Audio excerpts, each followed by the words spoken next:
ঘর থেকে রান্নাঘর পর্যন্ত সারা দিনে কিন্তু প্রত্যেকটা মহিলাকেই প্রচুর কাজকর্ম করতে হয়। আর সেই সব কাজকর্মগুলোকে যদি আমরা একটু সহজ করে নিতে পারি, কাজগুলো সময়ের মধ্যে হয়ে যাবে আর আমরা নিজেদের জন্য কিছুটা সময়ও বাঁচিয়ে নিতে পারবো। তো বন্ধুরা, এই ধরনের কিছু ছোট ছোট টিপস নিয়ে আজও হাজির হয়ে গেলাম। আশা করি প্রত্যেকটা টিপসই তোমাদের কাজে লাগবে। টিপসগুলো ভালো লাগলে চ্যানেলটিকে সাবস্ক্রাইব করে নিতে একদমই ভুলো না। নমস্কার বন্ধুরা, মৌস ফ্যাশনে তোমাদের সকলকে স্বাগত জানাই। তো চলো আজকের প্রথম টিপস দেখে নেওয়া যাক। এই অতিরিক্ত গরমে কিন্তু কোনো কিছুই সেইভাবে খেতে ভালো লাগে না। একটু আমের টক বা আমের শরবত বা আমের ডাল কিন্তু খেতে খুবই ভালো লাগে। কিন্তু বন্ধুরা, এই আম কাটার সময় এই যে আমরা খোসাটাকে ছাড়াই, সেই খোসাটাকে কি করি আমরা কিন্তু সাধারণত ফেলেই দিই। তবে এই আমের খোসাগুলো ফেলে না দিয়ে কিন্তু তোমরা ব্যবহার করতে পারো, আর এতে কিন্তু আমাদের মস্ত বড় এক সমস্যার সমাধান হয়ে যাবে। আমাদের প্রত্যেকের রান্নাঘরেই কিন্তু অ্যালুমিনিয়ামের কিছু না কিছু বাসন থাকেই। তো দেখো, এখানে আমি একটা সসপ্যান নিয়ে নিয়েছি। এর মধ্যে চা করার ফলে কিন্তু একটা লালচে দাগ বসে গেছে। তো আমরা যতই ভালো করে মাজা ঘষা করি না কেন, একদম পরিষ্কার কিন্তু হয় না, একটু লালচে ভাব থাকেই। তো অ্যালুমিনিয়ামের যে কোনো জিনিস, সেটা সসপ্যান হোক বা কড়াই, পরিষ্কার করবার জন্য কিন্তু তোমরা এই কাঁচা আমের খোসা বা কাঁচা আমের আটিটাকে ব্যবহার করতে পারো। আমের খোসা আর আটিটাকে দিয়ে দেখো, আমি বেশ কিছুটা জল দিয়ে একটুখানি ফুটিয়ে নিলাম। তো এবার এইভাবেই কিন্তু আমি রেখে দেবো ঠান্ডা হওয়া পর্যন্ত। তো একটু ঠান্ডা হয়ে গেলে দেখো, আমি খোসাগুলোকে হাত দিয়ে একটু ভালো করে কচলে দিচ্ছি। এতে কি হবে, এর যে টক ভাবটা এটা কিন্তু ভালোভাবে বেরিয়ে আসবে জলের মধ্যে। আর এই খোসাগুলো দিয়েই আমি ভিতরের দিকটা একটু ডলে দিলাম। তো এবার আমি খোসা আর জলটাকে অন্য একটা পাত্রে ঢেলে তোমাদেরকে দেখাচ্ছি। দেখো, অনেকটাই কিন্তু এখনো মাজা ঘষা ছাড়াই পরিষ্কার হয়ে গেছে। তো আমের এই খোসাটা দিয়ে আমি আরেকটু ভালো করে ভিতরটা ডলে দিচ্ছি। তো তারপরে আমি জল দিয়ে ধুয়ে তোমাদেরকে দেখাবো। দেখবে কোনো রকম মাজা ঘষা ছাড়াই কিন্তু একদম ঝকঝকে পরিষ্কার হয়ে গেছে। তো যদি কড়াইতেও কোনো এরকম কালো দাগ ছোপ থাকে, সেটা পরিষ্কার করার জন্য কিন্তু তোমরা কাঁচা আমের খোসা বা আটিটাকে এইভাবে ব্যবহার করতে পারো। আশা করি টিপসটা কাজে লাগবে। পরবর্তী টিপসে চলে যাচ্ছি। সকাল থেকে রাত পর্যন্ত সারা দিনই কিন্তু আমাদের কিচেন সিঙ্কে কাজ থাকেই। মাছ মাংস ধোয়া থেকে শুরু করে বাসন মাজা ঘষা করা বা সবজি ধোয়া, প্রত্যেকটা কাজেই কিন্তু আমাদের সিঙ্ক ব্যবহার করতে হয়। আর এই বাসন মাজার সময় খাবারের দুটো একটা কণা হয়তো ড্রেনের মধ্যে চলে যায়, বা হয়তো সবজির কোনো ছোটোখাটো টুকরো চলে যায়। এতে করে দেখা যায় যে পাইপটা কিন্তু একদমই জ্যাম হয়ে যায়, আর জলটাও কিন্তু পাস হয় না। আর এতে করে কাজকর্ম করতেও কিন্তু খুব অসুবিধা হয়। তো বন্ধুরা, চলো একটা ছোট্ট ট্রিক আজকে তোমাদের সঙ্গে শেয়ার করছি। এই ট্রিকটা ফলো করতে পারলে কিন্তু আমাদের এই সমস্যায় আর পড়তে হবে না। পাইপ যদি জ্যাম হয়েও গিয়ে থাকে, তাতেও কিন্তু এই ট্রিকটাতে জ্যাম ছেড়ে যাবে। বা এই ট্রিকটা যদি আমরা সপ্তাহে অন্তত একটা দিন ফলো করতে পারি, তাতে ভবিষ্যতে কিন্তু আর কখনো পাইপ জ্যাম হবে না। তো দেখো, এখানে আমি 1 চামচ বেকিং সোডা নিয়ে নিয়েছি, আর নেটটাকে সরিয়ে দিলাম। সরাসরি আমি এই ড্রেনের মধ্যে কিন্তু 1 চামচ বেকিং সোডা দিয়ে দিলাম। আর এর উপর থেকে দিয়ে দিতে হবে গরম জল। গরম জলটা দেওয়ার পরে কিন্তু আধ ঘন্টা অপেক্ষা করতে হবে। মানে সিঙ্কে কিন্তু আর কোনো রকম ঠান্ডা জল দেওয়া যাবে না। তো এতে করে দেখবে পাইপের মধ্যে যদি কোনো ময়লা জমেও থাকে, সেটা কিন্তু একদম পরিষ্কার হয়ে যাবে। তখন কিন্তু আর জল জমেও থাকবে না, বা জলটা কিন্তু খুব সহজেই পাস হয়ে যাবে।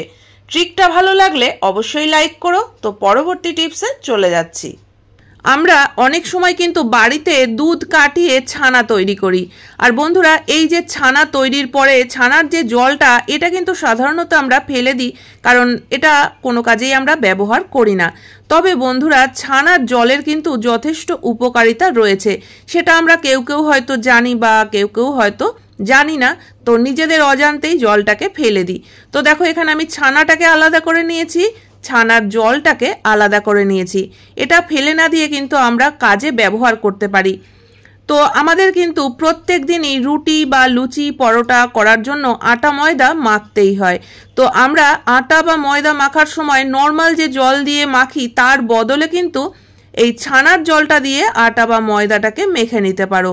এতে করে কিন্তু খাদ্য গুণাগুণ অনেকটাই বেড়ে যাবে। এছাড়াও আটা বা ময়দা যদি আমরা ছানার জলটা দিয়ে মেখে নিই তাহলে কিন্তু রুটি বা লুচি বা পরোটা যাই বানাও না কেন তার টেস্টটাও যেমন বাড়বে, তার সঙ্গে কিন্তু দেখবে আটা ময়দাটা অনেকটা সফট হবে। যত ভালো করে আমরা মাখতে পারবো রুটি লুচি পরোটা কিন্তু ঠিক ততটাই ভালো হবে।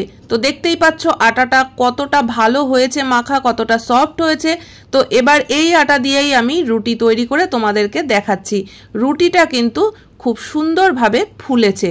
তো এরকম ফুলকো ফুলকো রুটি কিন্তু খেতে বেশ মজার হবে। পরবর্তী টিপসে চলে যাচ্ছি। আমরা কিন্তু রান্নাঘরে আসার পর থেকেই সারাদিনই সিঙ্কে কিছু না কিছু কাজ করতেই থাকি। সেটা সবজি ধোয়া হোক বা বাসন মাজা ধোয়া করা হোক, যে কোনো কাজের জন্যই কিন্তু আমরা সিঙ্ক ব্যবহার করি।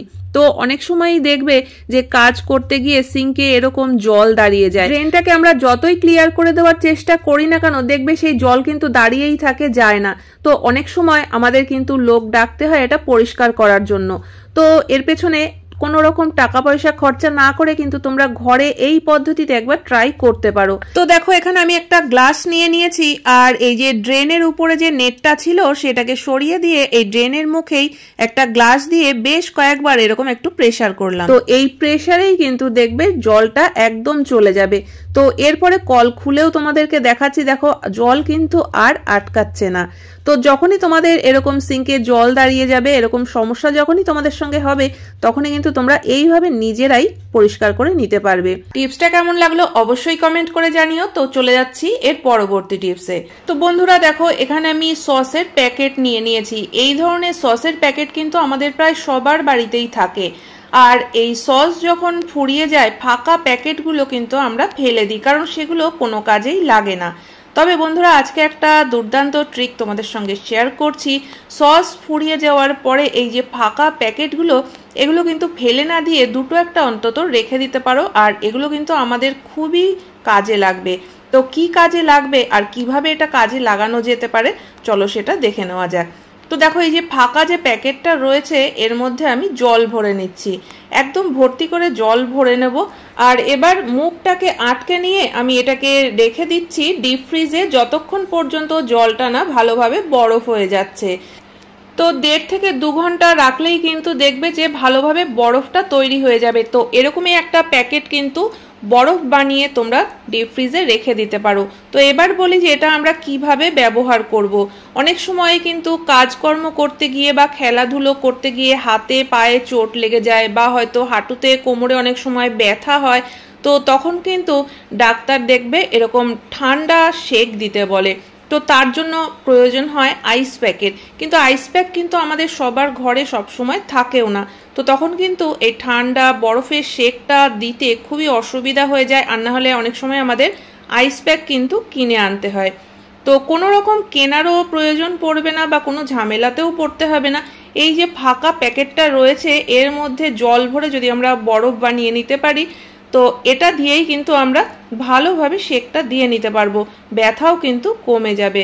তো এই যে প্যাকেটটা রয়েছে এই প্যাকেটটাই কিন্তু বরফ বানিয়ে একদম ডিপ ফ্রিজে সব সময়ের জন্য একটা রেখে দেবে, প্রয়োজনের সময় যাতে আমরা ব্যবহার করতে পারি। তো আশা করি বন্ধুরা আজকের প্রত্যেকটা টিপসই তোমাদের কাজে লাগবে। কোন টিপসটা সব থেকে বেশি ভালো লেগেছে অবশ্যই কমেন্ট করে জানিও। ভালো লাগলে চ্যানেলটিকে সাবস্ক্রাইব করে পাশে থাকা বেল আইকনটা অবশ্যই প্রেস করে দিও। তাহলে আজকের মতো ভিডিও এখানেই শেষ করছি, দেখা হচ্ছে আবার নতুন ভিডিওতে। পুরো ভিডিও দেখার জন্য সকলকে অসংখ্য ধন্যবাদ।